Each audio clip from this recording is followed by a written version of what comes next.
जादुई अनार। एक गांव में दो दोस्त राजा और मोहन रहते थे। राजा नाम के अनुसार धनी लेकिन लालची था और मोहन गरीब लेकिन ईमानदार था। दोनों बचपन से ही बहुत अच्छे दोस्त थे। राजा कभी मोहन के सुख दुख से मतलब नहीं रखता था, लेकिन मोहन हमेशा राजा के सुख दुख में उसके काम आता। मोहन बहुत ही गरीब किसान था और इस बार उसकी फसल भी अच्छी नहीं हुई थी।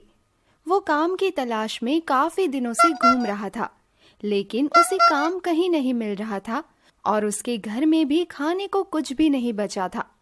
तभी एक दिन शाम को किसी ने दरवाजे पर आवाज लगाई, अलख निरंजन, कोई घर में है? मोहन बाहर निकला तो सामने साधु बाबा को देखकर उसने झुककर प्रणाम किया। उसे देखकर साधु बाबा ने पूछा, बच्चा, क्यों परेशान हो?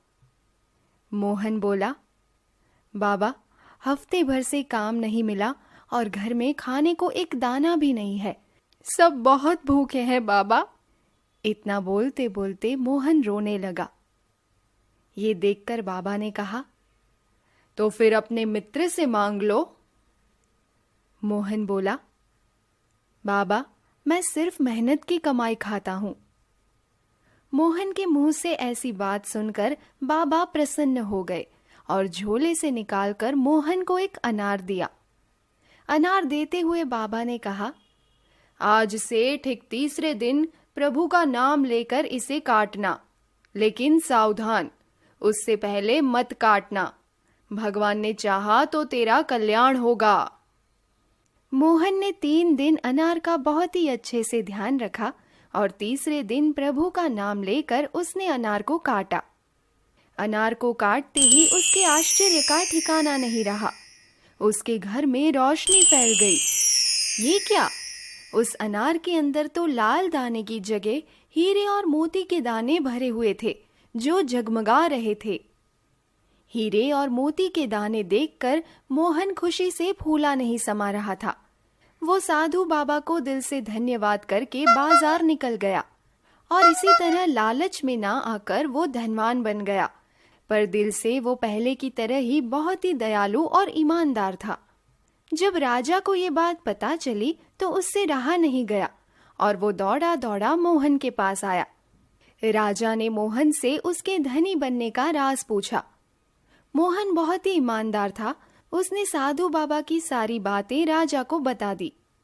मोहन की बातें सुनकर राजा के मन में लालच जाग गई और वो साधु बाबा से मिलने के लिए चला गया। साधु बाबा के पास पहुंचकर उसने वही अनार उनसे मांगा। राजा के मन की बात समझकर बाबा ने वही अनार उसे दे दिया और सावधान भी कर दिया कि 3 दिन से पहले इसे ना काटे। लालची राजा खुश होते होते अनार को घर लेकर आ गया, लेकिन उसके दिमाग में हीरे और मोती के दाने घूम रहे थे। उसे एक एक दिन एक एक साल भर का लग रहा था। उसका लालच उसे इंतजार नहीं करने दे रहा था। राजा ने मन में ही सोचा कि निकलना तो हीरे और मोती ही है, इसे आज काटूं या कल। उसने ना आव देखा ना ताव और 3 दिन से पहले ही अनार को काट दिया। और ये क्या? राजा के अनार के सारे दाने काले और गले हुए थे और तभी उसके दरवाजे पर दस्तक हुई। उसने खोल कर देखा तो सारे शाहूकार खाता बही के साथ उसके दरवाजे पर खड़े थे। शाहूकारों ने कहा कि तुम्हारे पिता ने जो कर्ज हमसे लिया था वो अभी तक नहीं चुकाया है। राजा का सारा धन शाहूकारों का कर्जा चुकाने में चला गया और राजा अमीर से गरीब आदमी बन गया। किसान की बेटी। लखनपुर नाम का एक गांव था जहां सब लोग हंसी खुशी रहते थे। वहां झरिया नाम का एक नेक दिल किसान रहता था। उसकी धर्मपत्नी बेटे गुड्डो को जन्म देने के कुछ दिन बाद ही गुजर गई। इसीलिए वो गुड्डो को माँ और बाप दोनों का प्यार देता था। वो उसे हर बात समझाता था और बड़ा ध्यान रखता था। गुड्डो जब बड़ी हुई तो झरिया ने स्कूल में दाखिला करा दिया।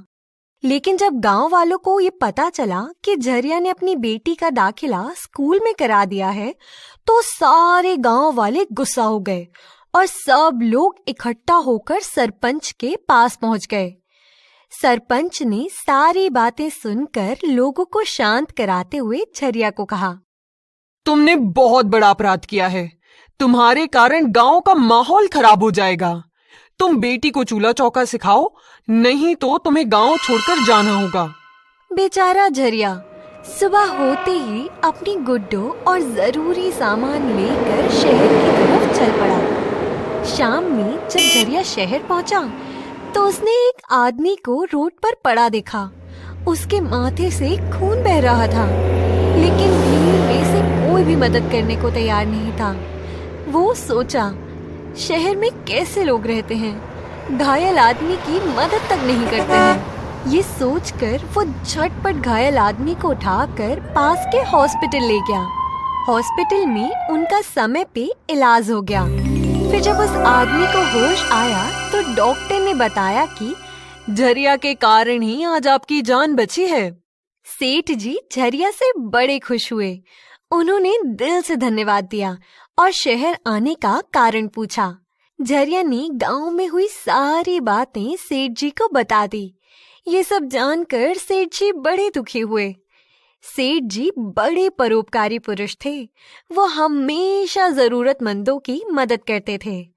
उन्होंने अगले दिन से ही अपनी फैक्ट्री में झरिया को काम दे दिया और गुड्डो का अच्छे स्कूल में दाखिला करा दिया। वहाँ गुड्डो का नाम आस्था रखा गया। आस्था पढ़ने में बहुत तेज थी, हमेशा अव्वल नंबर लाती थी।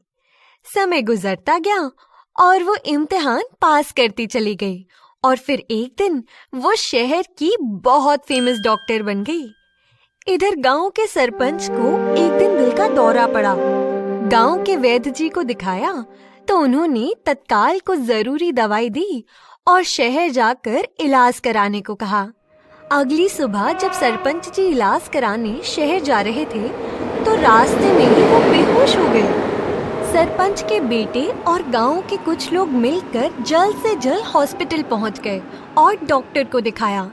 सरपंच साहब की हालत काफी खराब हो रही थी तो फौरन ऑपरेशन थिएटर में रेफर कर दिया। आनन फानन में उनका ऑपरेशन डॉक्टर आस्था ने किया। ऑपरेशन के बाद फिर जब उनको होश आया तो हॉस्पिटल में लेडी डॉक्टर उनसे पूछ रही थी, कैसे हो बाबा आप, कैसी तबीयत है आपकी? वो कुछ बोलता उससे पहले ही उसके बेटे ने बताया कि इन्होंने ही आपका इलाज किया है पिताजी। इलाज महिला डॉक्टर ने किया है। ये सुनकर उनकी आंखें फटी की फटी रह गई। उन्हें अब भी विश्वास नहीं हो रहा था कि एक लड़की उनका ऑपरेशन भी कर सकती है। उधर झरिया को हॉस्पिटल के बाहर कुछ गांव वाले दिखे तो उसे पता चला कि सरपंच का ऑपरेशन इसी हॉस्पिटल में हुआ है और उनकी जान किसी महिला डॉक्टर ने बचाई है। वो फौरन सरपंच से मिलने उनके पास पहुंचा। सरपंच आज भी झरिया को कोई भाव नहीं दे रहा था, लेकिन जब लेडी डॉक्टर आस्था ने कहा, पापा आप इनको जानते हो क्या? तो सरपंच झरिया को आश्चर्य से देखने लगा। तब झरिया ने बताया कि यह हमारी बिटिया गुड्डो है, जिसने आपका ऑपरेशन करके आपकी जान बचाई है। सरपंच की आंखें दोबारा फटी की फटी रह गई। उन्हें अपनी आंखों पे भरोसा ही नहीं हो रहा था। फिर सरपंच ने उस घटना के लिए झरिया से माफी मांगी और कहा कि आज समझ में आया कि बिटिया और बेटों में कोई फर्क नहीं होता। हम आज से ही बिटियों को भी स्कूल भेजेंगे और सबको शिक्षित बनाएंगे। एक शिक्षित महिला पूरे घर को शिक्षित कर सकती है और जब घर शिक्षित होगा तो पूरा समाज शिक्षित हो जाएगा। जादुई 16 श्रृंगार। हिमालय के पास पहाड़ों के बीच में बसा बड़ा ही रमणीक गांव था, साजनपुर। वहाँ नाग देवता का मंदिर बहुत ही प्रसिद्ध था। वहाँ जो लोग मन से पूजा करते उनकी मनोकामना नाग देवता जरूर पूरी करते। उस गांव में कोमल नाम की बहुत ही सुंदर बच्ची रहती थी। वो जितनी सुंदर थी उतनी ही नाग देवता की भक्त थी और श्रृंगार करने में भी तेज थी। रोज सज धज कर नाग देव की पूजा मन से करती थी और दूध, फूल और मेवा भी चढ़ाती थी। नाग देवता उसकी भक्ति और मनमोहक श्रृंगार से बहुत ही खुश होते थे। एक दिन वो पूजा करने जा रही थी तो उसने देखा कि एक नाग के बच्चे पे नेवला हमला करने वाला है। कोमल ने उस नेवले को पास पड़े पत्थर से भगाया।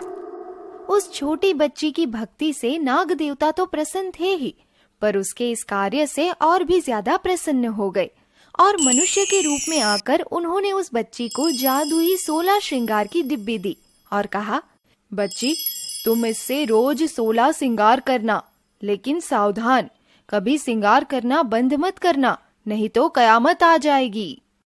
घर आकर श्रृंगार की डिब्बी को खोलकर उसमें रखे 16 श्रृंगार के अद्भुत सामान को देखकर कोमल खुश हो गई। उसने सबसे पहले बिंदी लगाई, फिर पाउडर, लिपस्टिक और काजल। कोमल जैसे जैसे श्रृंगार करती जा रही थी वैसे वैसे गांव का वातावरण बदल रहा था। बादल धीरे धीरे आसमान में छाने लगे। कोमल के 16 श्रृंगार करते ही मूसलाधार बारिश गांव में पड़ने लगी। मुरझाए हुए फसल हरे भरे हो गए, खेत लहलहाने लगे और साजनपुर पहले से ज्यादा खुशहाल हो गया। अब कोमल बड़ी हो गई थी, लेकिन उसका 16 श्रृंगार करना जारी रहा। उस छोटी सी डिब्बी में श्रृंगार के सारे सामान मौजूद थे, वो कभी खत्म ही नहीं हो रहे थे। समय के साथ कोमल जब बड़ी हुई तो उसकी शादी पास के गांव सोनपुर में मोहन से हो गई। ससुराल में भी उसका 16 श्रृंगार करना जारी था। शुरू में सास ने ध्यान नहीं दिया, लेकिन जब सासू माँ को और मोहन को समय पर भोजन नहीं मिला तो सासू माँ ने कोमल को कसकर डांट लगाई और कहा, बहू ये रोज रोज 16 श्रृंगार करना बंद करो और अब गृह गृहस्थी पर ध्यान दो। रोज रोज की कलह से तंग आकर कोमल ने सजना छोड़ दिया। कोमल के श्रृंगार बंद करते ही सोनपुर गांव में अकाल पड़ गया। लोग भोजन के लिए तरसने लगे। गांव में हाहाकार मच गया। गांव वालों ने सभा बुलाई जिसमें पुजारी ने नागदेव की रुष्ट होने की बात कही, जिसमें गांव वालों ने पूजा करने और नाग देवता को मनाने की बात कही। उसी रात सोनपुर गांव के बुजुर्ग पुजारी को नागदेव ने सपना दिया कि मोहन की पत्नी को 16 श्रृंगार करने के लिए मनाओ, तुम्हारे गांव का कल्याण होगा। सुबह उठकर बुजुर्ग पुजारी ने नागदेव के सपने वाली बात पूरे गांव को बताई और सबने मोहन के घर पर पहुंचकर कोमल को श्रृंगार करने को कहा। गांव वालों के कहने पर कोमल नहीं मानी, तब उसकी सासू माँ ने कहा। सासू माँ का आदेश मिलते ही कोमल ने खुश होकर पहले बिंदी लगाई, फिर पाउडर, लिपस्टिक और काजल। कोमल जैसे जैसे श्रृंगार करती जा रही थी वैसे वैसे गांव का वातावरण बदल रहा था। बादल धीरे धीरे आसमान में छाने लगे। कोमल के 16 श्रृंगार करते ही मूसलाधार बारिश गांव में पड़ने लगी। मुरझाई फसल भी हरे भरे हो गए और खेत लहलहाने लगे। सभी लोग नाग देवता की जय करने लगे। कोमल ने भी अपनी सासू माँ से कहा, माँ जी अब मैं सारा काम समय पर करूंगी। सासू माँ ने कहा, और 16 श्रृंगार भी। ये सुनकर सभी हंसने लगे और सोनपुर गांव खुशहाल हो गया और नाग देवता की जय जयकार करने लगे। जादुई मंत्र। सुंदरनगर में एक किसान परिवार अपने 2 बच्चों के साथ रहता था। 2 बच्चों में बड़ी बहन सुमिता और छोटा भाई सुमित। दोनों दिखने में बहुत ही सुंदर थे। सुंदरता के साथ साथ दोनों बहुत ही प्रतिभावान थे। अच्छे नंबर से पास होना, खेलना, कूदना, यहाँ तक कि गाने में भी दोनों एक्सपर्ट थे। दोनों भाई बहन हमेशा साथ रहा करते थे, लेकिन वो कहते हैं ना कि चांद में भी एक दाग होता है। ठीक उसी तरह एक प्रॉब्लम सुमित के साथ भी था।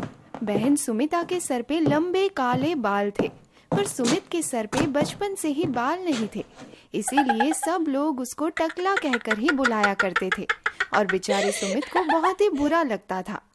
सुमित अपना असली नाम तो मानो भूल ही गया था। हद तो तब हो गई जब स्कूल की कॉपी में उसने अपना नाम सुमित की जगह टकला लिख दिया। इस बात पे उसके टीचर ने उसे डांटा भी था।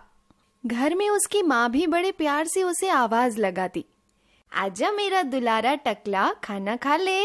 और इधर पापा भी बोलते, मेरा क्यूट टकला, स्कूल समय से चले जाना, दीदी को भी साथ ले जाना, और हाँ स्कूल में कोई टकला बोले तो परेशान मत होना, ठीक है मेरा सोना टकला। इतना कहकर टकले के पापा, ओह सॉरी सुमित के पापा अपने खेत चले गए और दोनों भाई बहन भी अपने स्कूल चले गए। स्कूल पहुंचते ही सभी बच्चे शोर मचाते हुए बोलने लगे, ए देखो टकला आया, देखो देखो टकला आया। अपना ये गलत नाम सुनकर सुमित को बहुत ही गुस्सा आता था, पर वो किसी से कुछ भी नहीं कहता था, बस मन ही मन में रो लेता। एक दिन स्कूल से लौटते समय वो घर ना जाके सुनसान जगह पे जाके बैठ गया और जोर जोर से खूब रो के भगवान से कहने लगा, आपको मुझ पर जरा भी दया नहीं आई। मुझे सभी टकला टकला कहकर चिढ़ाते हैं, जबकि मैं तो प्यारा सा बच्चा हूँ। आपने मुझे सिर पर बाल क्यों नहीं दिए भगवान जी? ये सब सुनकर भगवान को बहुत ही दया आई। इतने में एक चमत्कार हुआ और भगवान जी प्रकट हुए और बोले, मेरे बच्चे तू उदास मत हो, आज मैं तुझे एक जादुई मंत्र देता हूँ। आज से जो भी तुम्हें टकला बोले उसे तुम बस बुम बुम मेरे जैसे हो जाओ तुम कह देना, बस वो भी तुम्हारे जैसा टकला हो जाएगा। इधर घर पे टकले के मम्मी पापा और बहन सभी परेशान थे। मम्मी तो रोने ही लगी थी, मेरा बच्चा कहाँ चला गया, अब मैं उसे कभी टकला नहीं कहूंगी। इतने में टकला घर पहुंचा। टकले को देखते ही उसकी माँ खुशी से पागल हो गई और जोर से आवाज लगाते हुए उसे गले से लगाया और बोली, मेरा बच्चा, अब मैं तुम्हें कभी टकला नहीं बोलूंगी।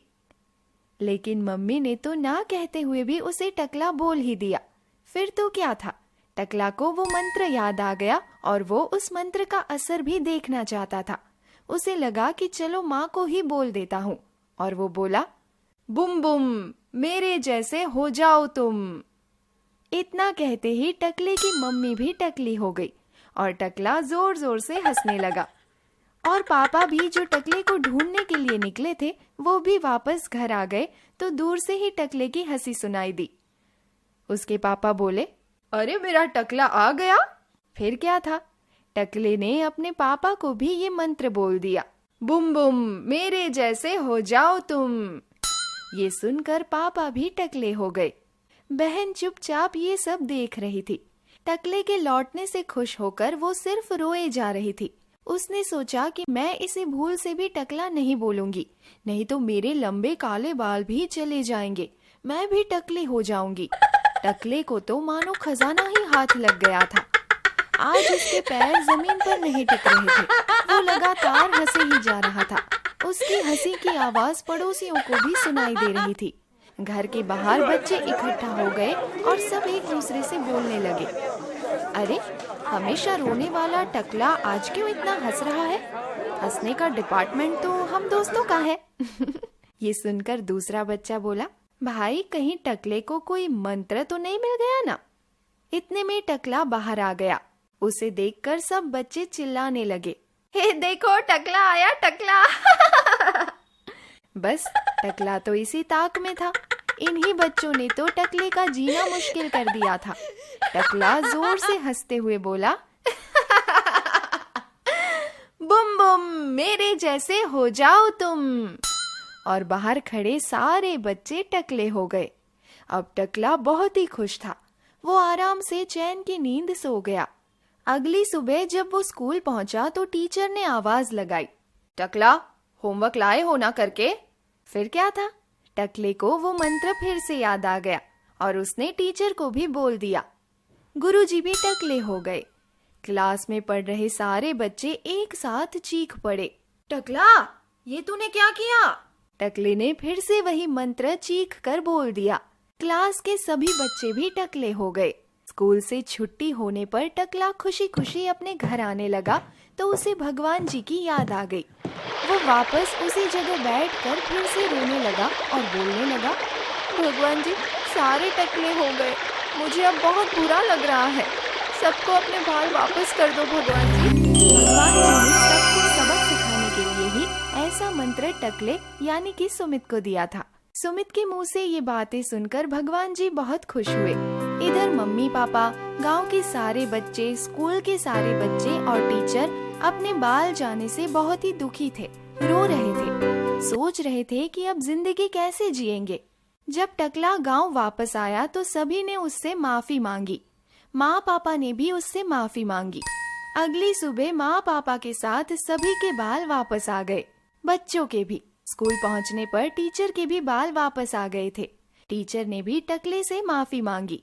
अब कोई भी सुमित को टकला कहकर नहीं पुकारता, सब उसे बहुत प्यार से सुमित ही पुकारने लगे। तो बच्चों, इस कहानी से हमें ये शिक्षा मिलती है कि कभी किसी का मजाक नहीं उड़ाना चाहिए। कल शायद हम भी उसके जैसे हो सकते हैं। हमें जादुई आम। शंकर की शादी शीतल से क्या हुई, घर में महाभारत छिड़ा रहता। शीतल शादी के बाद रानियों वाली जिंदगी का सपना पाल रखी थी, लेकिन ससुराल में ऐसा कुछ नहीं मिला। ना नौकर चाकर मिले और ना ही बंगला और गाड़ी। तो किसी न किसी बात से शंकर की पत्नी और माँ में अक्सर लड़ाई हो जाती। शंकर की पत्नी शीतल और शंकर की माँ दोनों में बिल्कुल नहीं पट रही थी। शंकर बिल्कुल नाकारा इंसान हो गया था। लॉकडाउन में उसकी जॉब छिन गई थी, नहीं तो वो भी दिल्ली में सुपरवाइजर बना फिरता था। रोज रोज माँ और पत्नी की लड़ाई से तंग आकर एक दिन शंकर ने घर छोड़ दिया और जंगल की ओर निकल गया। चलते चलते वो काफी आगे निकल गया था और अब धूप और भूख के कारण उससे चला नहीं जा रहा था। तो एक आम के पेड़ के नीचे निढाल होकर लेट गया।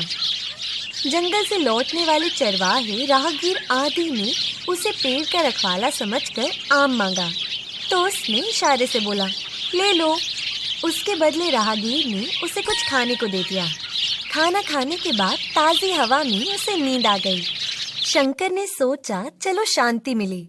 5 दिन आराम से गुजरे, लेकिन समस्या तो शंकर के साथ साथ चलती थी।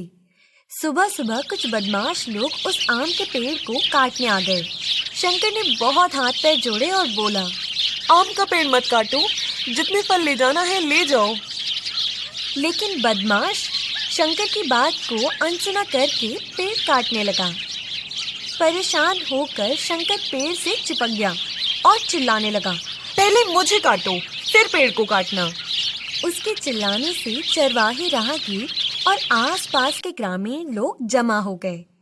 सब ने पेड़ काटने का विरोध किया और बदमाश इतने सारे लोगों की भीड़ को देखकर भाग गया।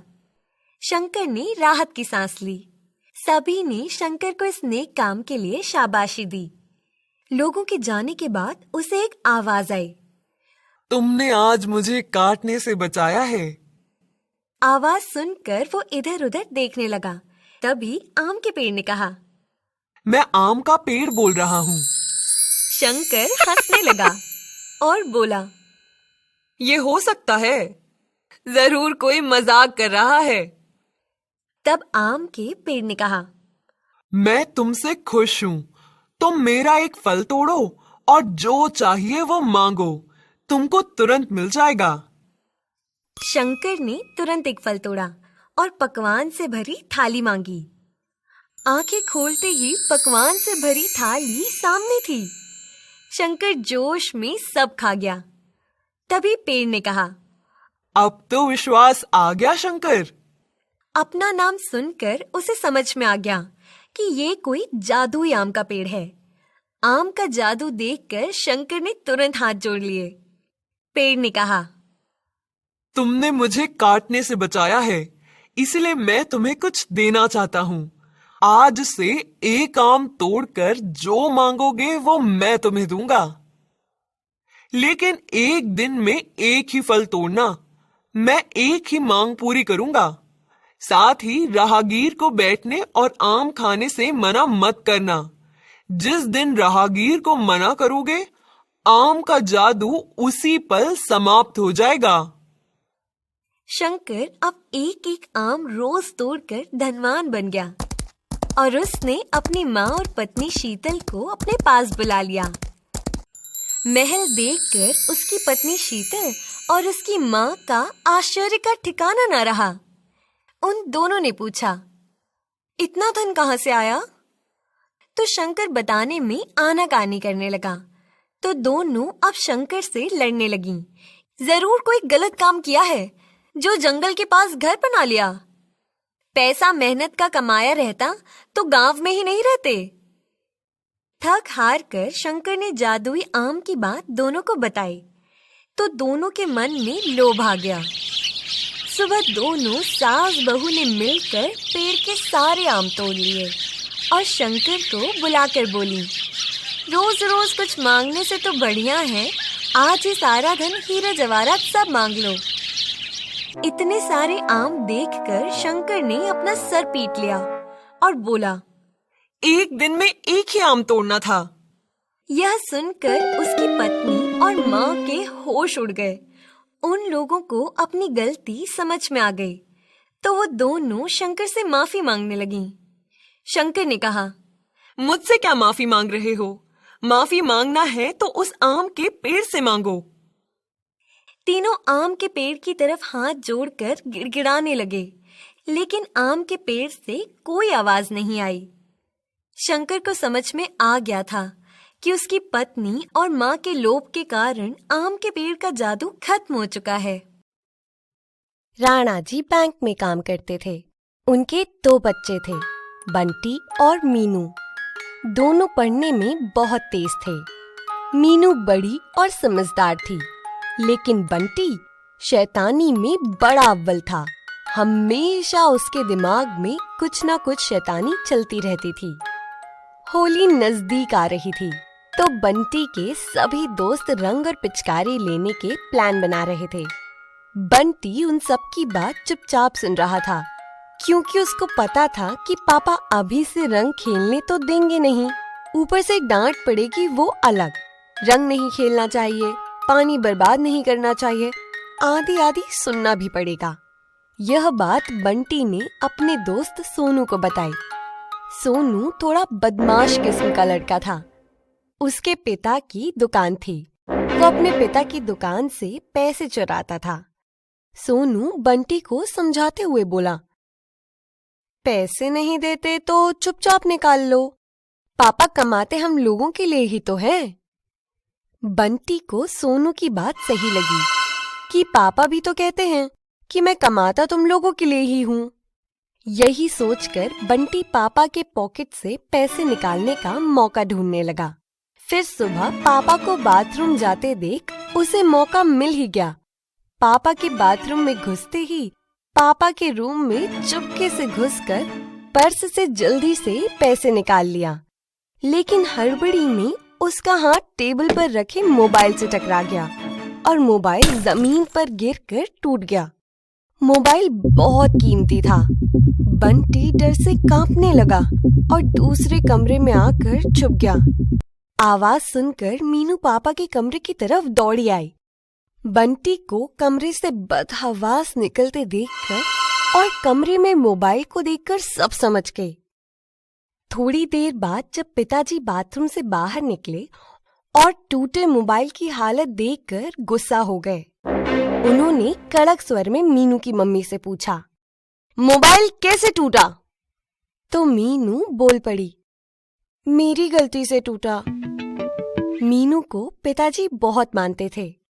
मीनू की गलती मान लेने पे उन्होंने मीनू को माफ कर दिया और साथ ही हिदायत दी कि आगे से ध्यान देकर काम करे। उधर बंटी पापा के डर से भूखे ही सो गया और सोचने लगा कि पता नहीं सोनू कैसे चोरी करता है। मैं अब कभी भी चोरी नहीं करूंगा, कभी किसी का दिल नहीं दुखाऊंगा। यही सोचते सोचते उसकी आंख लग गई। उसके सपने में उसे पापा ने रंग बिरंगी जादुई पिचकारी दी, जिससे वह अपने दोस्तों के साथ रंग खेल रहा था और जिस वजह से रंग खत्म ही नहीं हो रहा था। मम्मी पापा दोनों भाई को बहुत प्यार करते थे। तभी मम्मी की आवाज से बंटी की नींद खुल गई। उसकी माँ उससे बोल रही थी, जल्दी उठ जा, आज होली है। बंटी अनमने ढंग से उठा। तभी उसकी नजर टेबल पर रखी चमचमाती जादुई पिचकारी पर पड़ी, जैसी उसने सपने में देखी थी। उसने मीनू से सपने वाली जादुई पिचकारी की बात बताई। उसके सपने की बात सुनकर उसने कहा, ये भी जादुई पिचकारी है, बस इसके पाइप को रंग भरे ड्रम से जोड़ दो, इसका रंग भी खत्म ही नहीं होगा। यह सुनकर वह खुशी से झूम उठा। उसे खुश देखकर मीनू बहुत खुश थी। बंटी पिचकारी देखकर अपने पापा को धन्यवाद कहने गया। तभी उसे अपने टीचर की बात याद आई कि होली के पर्व में सभी एक दूसरे की गलती को माफ कर देते हैं। तभी तो सभी कहते हैं, बुरा न मानो होली है। उसने पापा को पिचकारी और रंग के लिए धन्यवाद कहा। साथ ही डरते डरते चोरी और उसके चक्कर में मोबाइल टूटने की घटना को बताकर माफी मांगी। पापा ने उसकी पहली गलती पर उसे प्यार से समझाते हुए कहा कि कभी ऐसी गलती दोबारा मत करना, और यह कहते हुए उसे माफ कर दिया। फिर बंटी ने भी यह प्रण लिया कि वो कभी भी चोरी और शैतानी नहीं करेगा। वह अपनी बहन के साथ साथ सबको रंग लगा रहा था और मिठाई खा रहा था। इस होली में मिहिर और आर्यन फटाफट बाहर जाओ और कुछ खा लो और पापा के साथ मार्केट चले जाओ। आर्यन की मम्मी ने आवाज लगाई। दोनों पक्के दोस्त थे। स्कूल में क्लास में साथ में बैठना, खेलना कूदना, मन लगा के पढ़ना, सब साथ में करते थे दोनों। समय के साथ दोनों बड़े हुए और मिहिर की जॉब दूसरे शहर में लग गई और आर्यन अपने पिता के बिजनेस में हाथ बटाने लगा। आर्यन के बिजनेस में आने से काफी मदद मिलने लगी उनको और आर्यन बैंक से कुछ लोन लेकर नए नए तरीकों से बिजनेस बढ़ाने लगा। वो बैंक को किस्त भी टाइम पे भर देता था, इसीलिए बैंक भी फिर से उसे लोन दे देती थी। बिजनेस बहुत अच्छा चल रहा था। अब तो 4-5 स्टाफ भी रख लिए थे आर्यन ने। फिर अच्छी सी लड़की देखकर आर्यन के मम्मी पापा ने उसकी शादी कर दी थी। अब तो सब कुछ बढ़िया हो गया था। उधर मिहिर की भी शादी हो गई थी और कुछ समय बाद मिहिर का प्रमोशन हो गया था तो कंपनी ने उसे विदेश भेज दिया था। आज पूरे 9 साल बाद दोनों मिलने वाले थे। शादी के बाद दोनों अपनी अपनी लाइफ में काफी बिजी हो गए थे। दोनों आते ही गले मिले और गाड़ी में बैठकर घर चले गए। घर पे आर्यन से जब उसके मम्मी पापा के लिए मिहिर ने पूछा तो उसने बताया, वो लोग ओल्ड एज होम में रह रहे हैं। मेरी वाइफ से उन्हें रोज कुछ न कुछ शिकायत रहती थी। कहकर चुप हो गया। आर्यन की वाइफ के सामने मिहिर भी चुप ही रहा और फिर दोनों गोदाम के लिए निकल गए। मिहिर को बड़ा दुख हो रहा था आर्यन के मम्मी पापा के लिए कि कितने प्यार से आर्यन को पाल पोस कर उन्होंने बड़ा किया। उन्होंने अपना पूरा बिजनेस भी दे दिया ताकि उसे कहीं और नौकरी न करनी पड़े। और आर्यन ने इतना गंदा बिहेव किया उनके साथ। रास्ते भर वो यही सब सोचे जा रहा था कि गाड़ी ऑफिस के पास पहुंच गई। गाड़ी से उतर के जब कैबिन में दोनों खामोशी से बैठे थे तभी स्टाफ ने अंदर आकर बताया कि लोन की आज वाली किस्त नहीं जा पाई है। आर्यन गुस्से से आग बबूला हो गया। स्टाफ को डांट लगाते हुए बोला, मुझे एक एक किस्त याद रहती है, तुम लोग किसी काम के नहीं हो। एक किस्त तक याद नहीं रहती तुम लोगों को। मिहिर ने इशारे से स्टाफ को बाहर जाने के लिए बोला। फिर केबिन का गेट बंद करके आर्यन को बोला, तुम तो बोल रहे थे कि तुम्हें एक एक किस्त याद रहती है, फिर तुम किस्त कैसे भूल गए? मैं कहाँ भूला, मैंने तो स्टाफ को बोल दिया था जमा करने को, आर्यन ने कहा।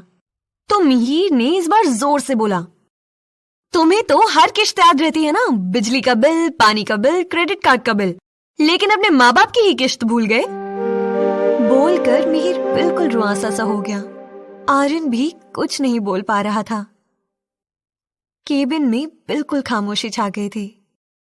फिर आर्यन मिहिर के पास जाकर बोला, भाई मुझे माफ कर दे, मैंने अनजाने में कितनी बड़ी गलती कर दी। कहकर उसने तेजी से गाड़ी निकाली और अपने दोस्त के साथ ओल्ड एज होम की ओर चल पड़ा। ओल्ड एज होम में अपने बेटे और उसके दोस्त को देखकर आर्यन के माता पिता के आंसू थम ही नहीं रहे थे। फिर आर्यन ने फटाफट उनका सामान गाड़ी में डाला और उनको अपने साथ घर ले आया।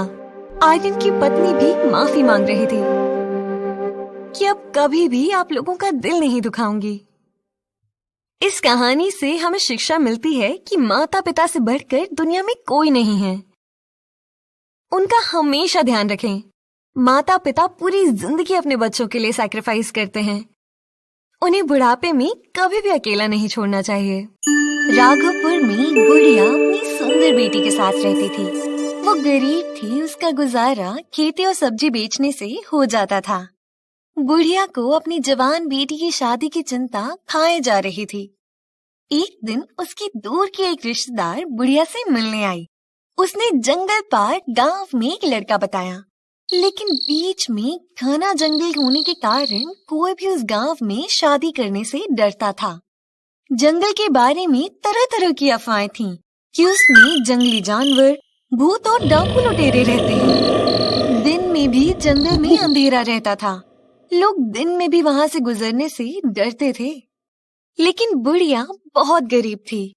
उसकी गरीबी के कारण उसने उस गांव में शादी करना मंजूर कर लिया। बुढ़िया की बेटी सोनी जब उस घर में आई तो बहुत खुश हुई। घर और उसका पति राजकुमार सच में राजकुमार था। जीवन खुशी खुशी कटने लगा। साल भर बाद गांव में अकाल पड़ा। राजकुमार की फसल चौपट हो गई। खाने के भी लाले पड़ने लगे। राजकुमार काम की खोज में शहर चला गया। अब घर में सास और उसकी बहू सोनी रह गए। घर में अनाज की कमी होने से सास बहू को भोजन कम बनाने को कहती। बहू को बूढ़ी सास की ये बात बहुत बुरी लगती। धीरे धीरे दोनों में बात विवाद होने लगा। झगड़ा बढ़ने पर सोनी छोटी सी पोटली में थोड़ा सा चना लेकर वो अपनी माँ से मिलने को चल दी। घर में हो रहे झगड़े ने उसके अंदर से जंगल का डर मिटा दिया था। उसने सोच लिया था कि आज वो माँ से मिलेगी या तो मौत से। इस जिंदगी से अच्छी तो मौत है। जंगल में चलते हुए तरह तरह की आवाजें आ रही थी। कभी शेर की आवाज तो कभी हाथी की आवाज से जंगल गूंज रहा था। पर सोनी को आज डर नहीं लग रहा था। जब सोनी घने जंगल में पहुंची तो अचानक उसे किसी बच्चे के चिल्लाने की आवाज सुनाई पड़ी। वो डर भी रही थी, लेकिन बच्चे की आवाज में रुंदन सुनकर वो आवाज की तरफ चल दी। पास पहुंची तो देखा एक छोटा सा बच्चा तो पेड़ के बीच में फंसा हुआ था। वो जितना निकलने की कोशिश करता उतना ही फंसता जा रहा था। बच्चे को ऐसे फंसा देख उसकी ममता जाग गई। उसने आव देखा ना ताव और पेड़ को जोर जोर से हिलाई और झटके से बच्चे को निकाल ली। अभी वो ठीक से संभली ही थी कि जिस पेड़ को वो तेजी से हिलाई थी उसकी डाली उस पे आ गिरी और उसकी चोट से सोनी बेहोश हो गई।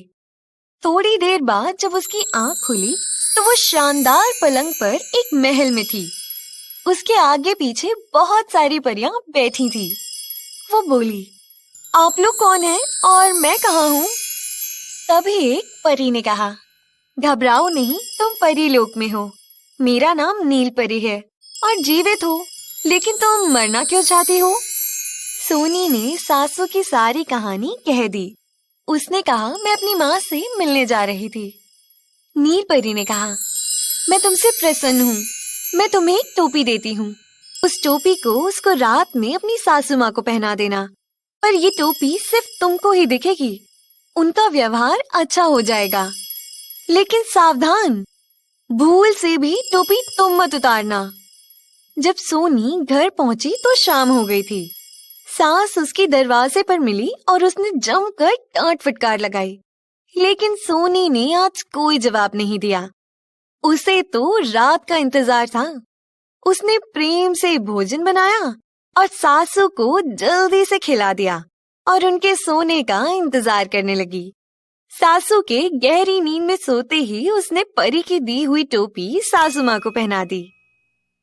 आज उसकी आंखों में नींद नहीं थी, लेकिन सोचते सोचते कब नींद लग गई पता ही नहीं चला। सुबह सोनी की सास उसको बड़े प्यार से जगा रही थी। सोनी आज बहुत खुश थी। वो सुबह उठकर भोजन बनाकर पूजा कर उठी, तभी किसी ने दरवाजे पर खटखटाया। उसने दरवाजा खोला तो उसकी खुशी का ठिकाना ही नहीं था। सामने उसका पति खड़ा था। उसने बताया, जब वो सो रहा था तो सपने में किसी परी ने कहा कि तुम्हारे गांव में बारिश होने वाली है, घर जाओ, पत्नी और माँ तुम्हें याद कर रही हैं।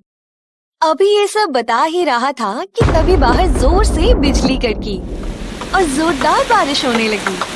सोनी घर से निकली तो आसमान में नील परी दिखी जो आशीर्वाद दे रही थी। सोनी बहुत खुश थी। सोनी का परिवार फिर से खुशहाल हो गया था। जादुई बकरी। हरिपुर गांव में राजू अपने माता पिता के साथ रहता था। पिता हरिया लोगों के खेत में मजदूरी करता था।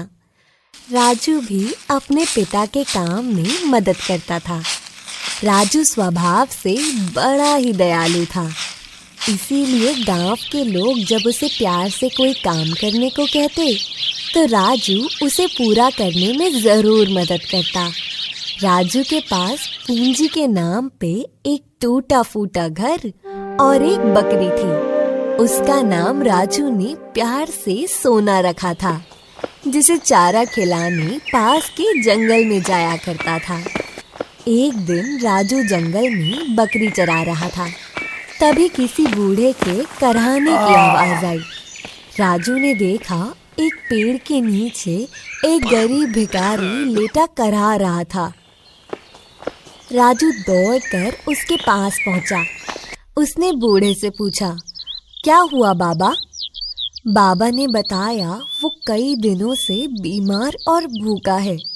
वैद्य ने उसे बकरी का दूध पीने को बोला है।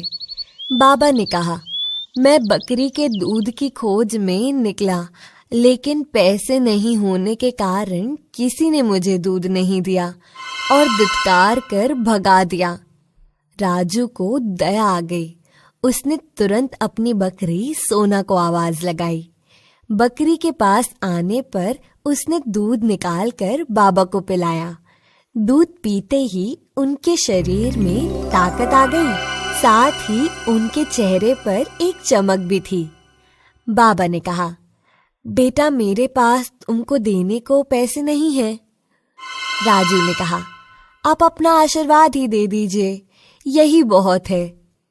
राजू की बात सुनकर बाबा ने कहा, राजू तुम बहुत ही दयालु हो।